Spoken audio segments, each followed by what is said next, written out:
Alrighty, well, I thought we'd do a quickie here. Actually, it's not a quickie, it's probably going to be a couple things. But anyway, we're going to go through these rules and mechanics stuff that just came out. And the main reason we're doing this is because I feel like they're not idiot proof. So I feel like this stuff is going to come up a lot with in like combat mod shit. So and I noticed this shit happened last previous wipe. So here we go. All right, I'm going to click on it and it should come up. Oh my god, this is so horrible. I don't know how to make it come up the right way, though. Hold on. Okay, there it is. Got it. Perfect. Okay, so let's go through this real quick. Blade lock mechanic. We're gonna go through it real quick. Okay, fluff. The app fluff. Okay, here we go, the mechanic. Alright. The blade lock mechanic, right? It requires, blade locks are available to the defender of a Kenjutsu strike, so as long as they're base agility. Okay, so you can do a blade lock as long as you're within one step of somebody's base agility. Okay, that's simple. That's simple. Both the initiator and the victim forgoes the expenditure of defensive turns are locked in place. See, okay, this is bad. Whenever you, this is like a complicated way of saying that while you are blade locked with somebody, you don't have defensive turns. Like when you write fancy like this, sometimes you leave people in weird situations where they have to try to interpret what's being said, and this can cause issues where you have arguments because people don't know what this means. Because I'm interpreting this as you just don't have defensive turns while you're in the middle of a blade lock, basically. So you basically have 0 defensive turns while you're blade locking with somebody, is I think what this is saying. Okay, so after the initiator performs the blade lock as a means of defense, the striker is capable of performing one of 3 general ways. Okay, so to put it in a simple terms, and another thing that when you guys do this should be considered is going back to the format of having actual examples so people can see and visualize what you mean. But essentially, what this is saying is after the initiator performs the blade lock, the initiator for the blade lock is going to be the person who is basically defending from a strike. So when you're getting attacked with a blade, as long as you have the step of agility within each other, base step of agility, you can initiate a blade lock. But a blade lock is a defensive thing you do, but it's something you can initiate essentially defensively. So anyway, the striker is capable of performing one. So when the defensive guy initiates the blade lock or whatever, right? 3 things can happen. Looks like okay, outmaneuvering. So when the initial strike is responded to, I don't know, this is fluff. Or any means of parring. This is weird fluff that might confuse somebody. Or any means of parring with the intent of blade lock. Blah blah blah is capable of disengages. Okay, so what this is saying essentially, if I understand correctly, when you take out all the fluff, this is saying that if somebody tries to blade lock you, you can just disengage and never get blade locked at all, as long as your speed. So if your speed, I guess, is like C or whatever, and their defensive agility on that person who tried to go for the blade lock on you was like C minus, I guess. If their defensive agility is C minus, which defensive agility can be buffed by Byakugan and shit like that. And this doesn't say base, so I'm assuming this means like whatever, like this is all bonuses, whatever you have. So if your defensive agility, everything included or whatever for your defensive agility is C minus, then if their speed is C, then they can just literally disengage and avoid getting blade locked. The initiator of the blade lock. Also, this is really weird. I don't know how they need to put an example here. This is going to be a source of many fucking arguments. Because it basically says if you fail the blade lock because the guy disengages against you, you lose a defensive turn as well as a defensive step of agility.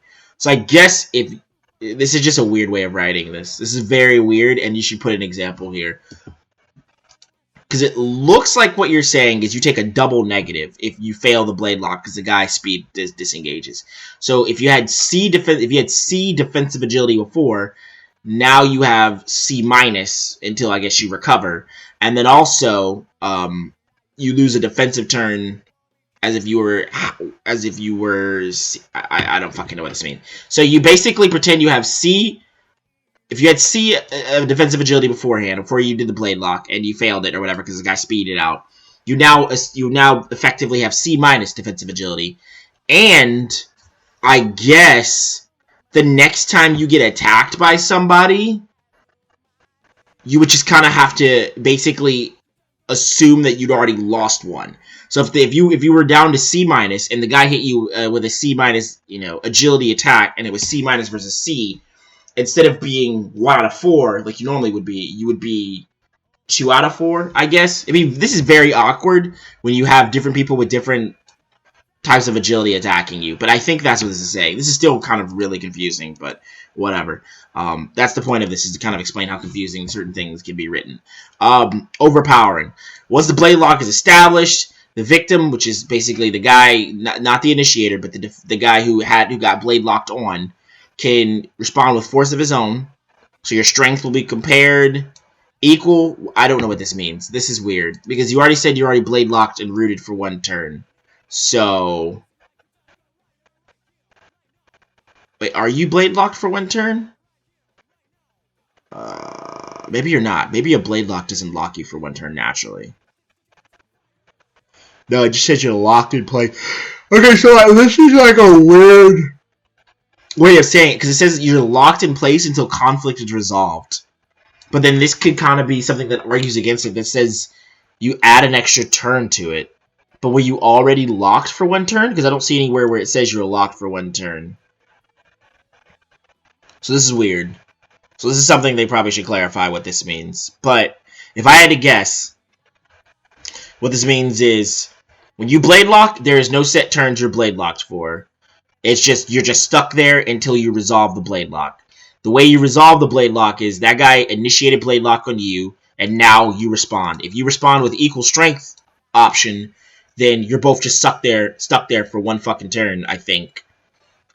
And then the initiator, which is the guy who used it against you, takes a defensive turn penalty or whatever. This is also written really poorly because this could mean either A, you lose like a this is really bad. This you can't write things like because this basically people are going to interpret this in one of 2 ways. They're going to interpret this as either A, they go from C defensive agility down to C minus because that would be a penalty, or they're going to interpret this as C defensive agility, and I'm 1 out of 4 after this. If we were both C versus C, I'm 1 out of 4. This is written really weird. You have to put examples for this kind of stuff. This is gonna be a whole combat mod type nightmare. Anyway, strength difference. If the initiator of the blade lock is weaker than their opponent by 3 steps, then the opponent has the option of either prolonging the root effect for an additional round or knocking them back. See, this is another weird thing, because you don't have the base of how long you're stuck there. This one says I'm rooted for 1 round, for equal strength. This one says an additional round. So are you saying that this is the 0 plus 1, which is, I'm assuming, this is 0 rounds you're rooted, technically. I mean, technically you're rooted, but you're not rooted for any additional rounds whenever you just initially do the blade lock. But this one adds 1 round of root. Does this one add 2 rounds of root? Because it says an additional. And we've followed it by something that already said additional. This needs clarification. This is really bad. Anyway, are knocking them back. Both variations of this involve the initiator losing a defensive turn. Or have the option of knocking them back. If you knock them back,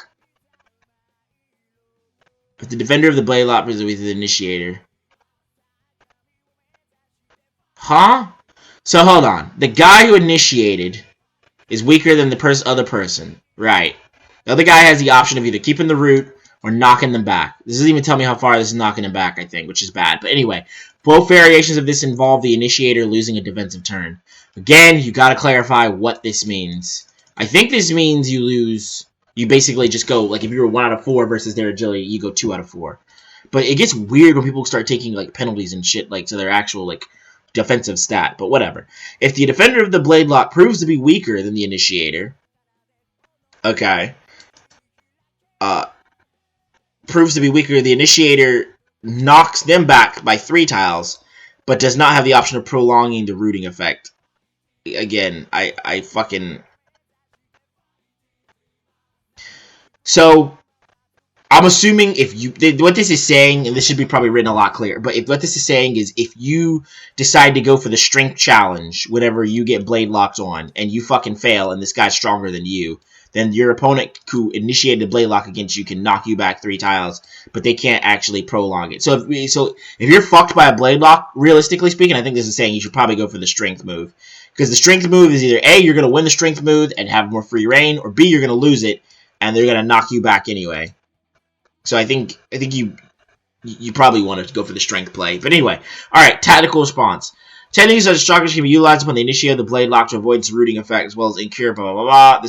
You should never use words like this. Anyway, various effects. You should just say flavor text is so bad. People are gonna get confused. Anyway, the initiator of the blade lock cannot utilize chakra flow for the duration of the blade lock unless responding to the opposition's user. Okay, so the guy who initiated the blade lock defensively, the other guy decides to use chakra stream.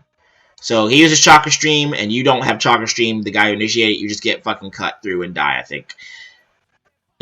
But if you're initiating the blade lock, I don't think you can use chakra stream, initiate chakra stream. So yeah, unless you already had it on your blade. So maybe that's another thing, but I don't know. This is they probably need to clarify what happens if you already had your blade on chakra stream before you even hit this guy.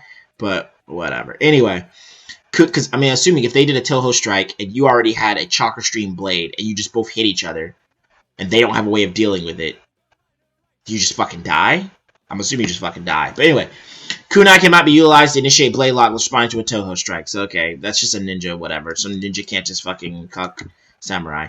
When responding to a Toho strike with a blade lock, a kunai cannot be used for the overpowered mechanic. Okay, cool. So there's no overpower mechanic if you're using a kunai. You just kind of fucking have outmaneuver and that's it. Okay. And all these blades have +1 static strength for the overpower mechanic. Okay. So again, most of the stuff is kind of whatever. I mean, it's really nicely. It's a nice design, I think. But the biggest issue is just the way it's written. It's just written very confusingly. I'll probably do more videos like this, but I just wanted I like these kind of videos, just these short videos. Hopefully it's probably like 10 minutes. I like these short videos.